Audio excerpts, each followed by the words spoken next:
बड़े घर में करके कोई गलती तो नहीं कर दी।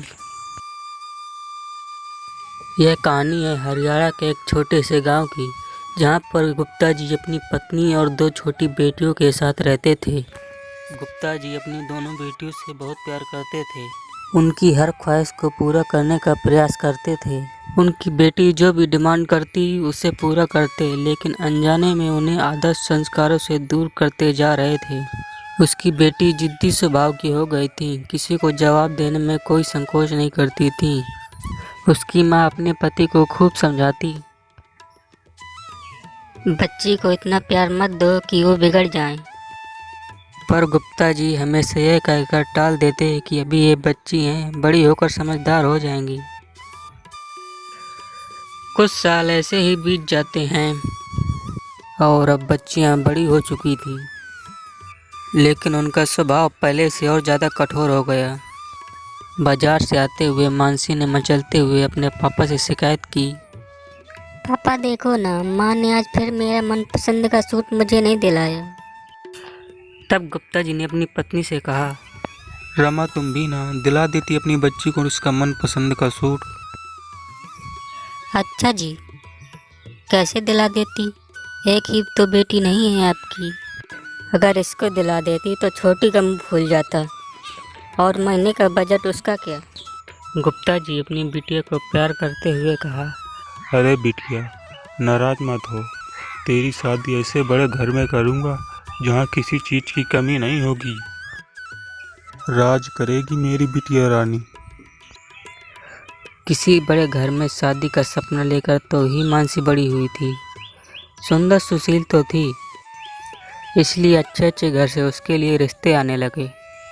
एक दिन पास के शहर से जब बड़े घर का रिश्ता आया, तब गुप्ता जी को लगा अब मेरी तलाश पूरी हो गई। और कुछ दिन बाद शादी बहुत धूमधाम से हो गई।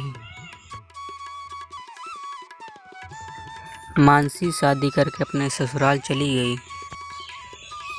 इतना आलीशान बंगला, गाड़ियाँ, सब कुछ वहाँ मौजूद था। वहाँ ससुराल में कदम रखते ही ननद ने नेंग मांगा।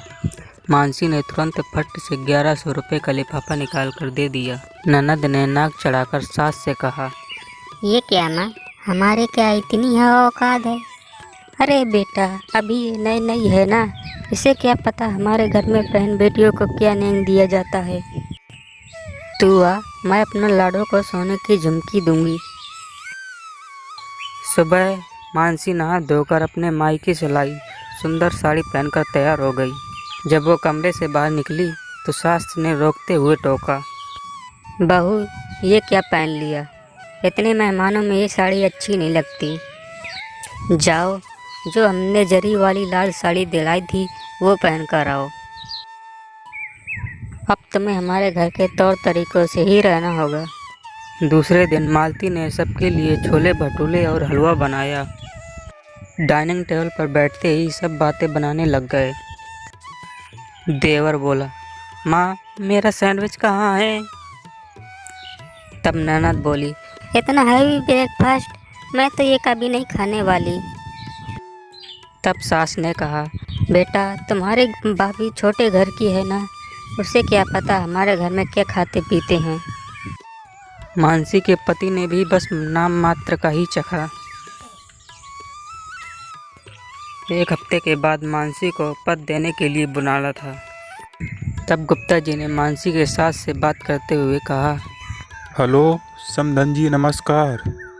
वो मैं मानसी को लेने आ रहा हूँ। सुबह वाली ट्रेन से आएंगे और शाम वाली से लेकर आ जाएंगे। यह सुनकर मानसी के सास ने गुप्ता जी से कहा, समधी जी, आप तकलीफ मत करना, हम मानसी को गाड़ी से भिजवा देंगे। बात करने के बाद मानसी की सास ने मानसी से कहा, सुनो बहू, इस बार तो हम तुम्हें अपनी गाड़ी से भिजवा देंगे, लेकिन अगली बार से जब तुम्हारे पापा आएँ तो कहना गाड़ी लेकर ही आएँ। हमारे घर की बहू इस तरह ट्रेन में नहीं जाएगी। मानसी बेचारी चुपचाप उनकी बातें सुनती रही। अगले दिन मानसी गहनों से लदी हुई अपने मायके पहुंच गई।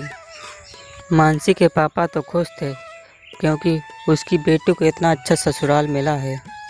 लेकिन उन गहनों की चमक में मानसी की आंखों का दुख किसी को नजर नहीं आ रहा था। छोटी बहन ने भी उसे छेड़ते हुए कहा, वाह दीदी, आपके तो मज़े हैं।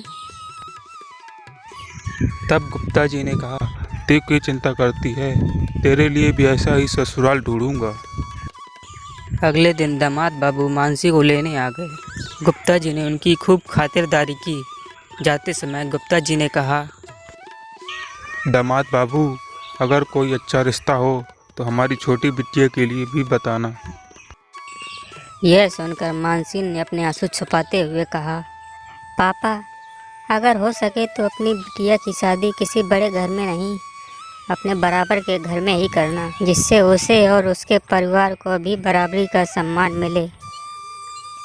मानसी तो अपने ससुराल चली गई, लेकिन उसकी इस बात से गुप्ता जी को सोचने पर मजबूर कर दिया कि कहीं उन्होंने बड़े घर में बेटी की शादी करके कोई गलती तो नहीं की।